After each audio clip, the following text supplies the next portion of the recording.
हे पार्थ, तुम तो मेरे भक्त भी हो और मेरे मित्र भी, इसलिए मैं तुम्हें वो योग बताने जा रहा हूँ जो बहुत समय से लुप्त है, परंतु सृष्टि के आरंभ में इसे मैंने ही सूर्य को दिया था।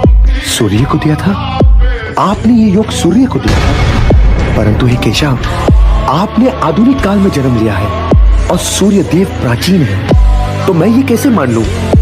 हे परंतप, वैसे तो मैं अजन्मा हूँ, अविनाशी हूँ और समस्त प्राणियों का स्वामी हूँ, परंतु मैं अपनी प्रकृति को अधीन करके अपनी ही योग माया से प्रकट होता रहता हूँ। जब जब धर्म की हानि होती है तब तब मैं आता हूँ, जब जब अधर्म बढ़ता है तब तब मैं आता हूँ, धर्म की स्थापना के लिए मैं आता हूँ और युग युग में जन्म लेता हूँ। तो हे केशव, धर्म की हानि होती ही क्यों है? कि मनुष्य मोह के बंधन को नहीं तोड़ पाता, कि वो अपने स्वयं से नाता तोड़कर समाज से नाता नहीं जोड़ पाता। द्रौपदी वस्त्र हरण न हुआ होता। क्या द्रौपदी वस्त्र हरण पर मुझे क्रोध नहीं आना चाहिए था केशव?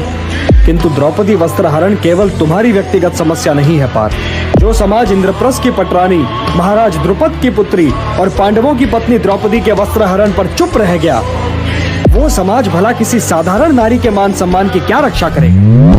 द्रौपदी वस्त्र हरण एक सामाजिक समस्या है पार्थ। एक ये तुम्हारा कर्तव्य है कि तुम उन शक्तियों को नष्ट करने के लिए युद्ध करो जो किसी द्रौपदी का वस्त्र हरण कर सकती है। हे कुंती पुत्र, मुझ में मन लगाओ, सबसे बड़ा सत्य तो मैं ही हूँ। मैं सब में हूँ पार्थ। मैं ही जगत का पिता भी हूँ, माता भी और पोषक भी। मैं ही सब का आधार हूँ पार्थ। मैं ही सब कुछ हूँ। न कोई मुझे प्रिय है और न ही अप्रिय, परंतु जो मुझे श्रद्धा से पूजते हैं मित्र, वे मुझ में हैं और मैं उनमें।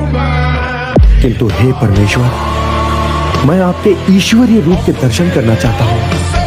हे निष्पाप अर्जुन, अपनी इन आंखों से तुम मेरा वो स्वरूप नहीं देख सकते। इसके लिए तुम्हें दिव्य दृष्टि की आवश्यकता होगी।